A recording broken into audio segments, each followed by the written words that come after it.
Noah was gone, but his descendants were still here, and they were growing, multiplying, spreading just as God had commanded. But something was happening, something that would change the world forever. After the flood, all the people of the earth spoke the same language, one tongue. One voice, one people. They understood each other perfectly. They could work together without confusion.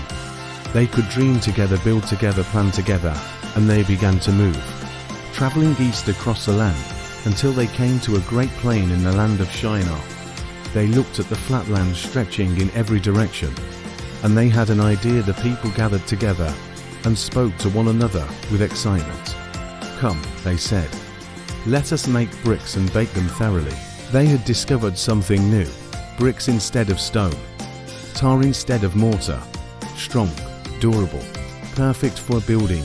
And then came the idea that would change everything. "Come," they said again, "let us build ourselves a city and a tower that reaches to the heavens.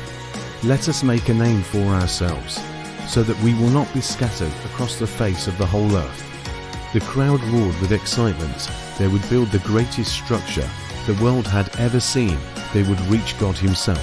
And so they began, thousands of hands working together, bricks being made, mortar being mixed, layer upon layer rising higher and higher into the sky. The tower grew, day after day. Week after week, people looked up at it with pride, with ambition, with a feeling that nothing was impossible for them. They had forgotten something important. They had forgotten who made them.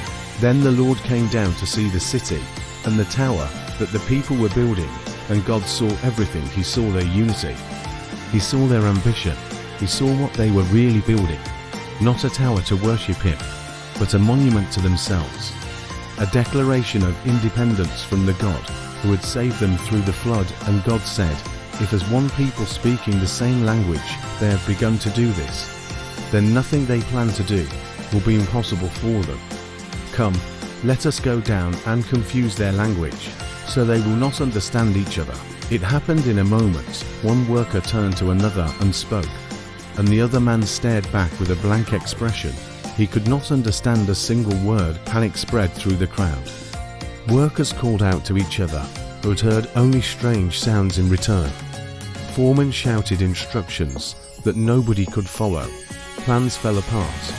Arguments broke out between people who had been friends the day before. Nobody could understand anybody. The building stopped. The great tower, half finished, stood silent against the sky. Without a common language, the people could no longer work together. They gathered with those who spoke like them. Families huddled together. Groups formed. And slowly, one by one, the groups began to leave. Some went north. Some went south. Some east. Some west. The one people became many peoples. The one language became many languages. The one nation became the nations of the earth. And the great city they had started to build was given a name, Babel, because it was there that God confused the language of the whole world. And from there God scattered them over the face of the whole earth. They wanted to make a name for themselves, but God had a different plan.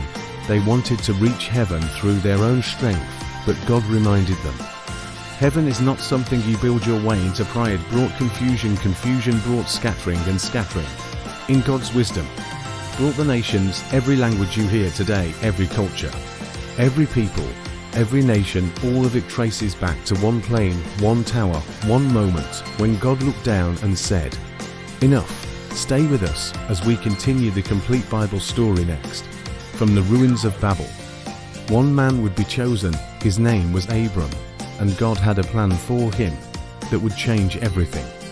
Subscribe and don't miss what's coming.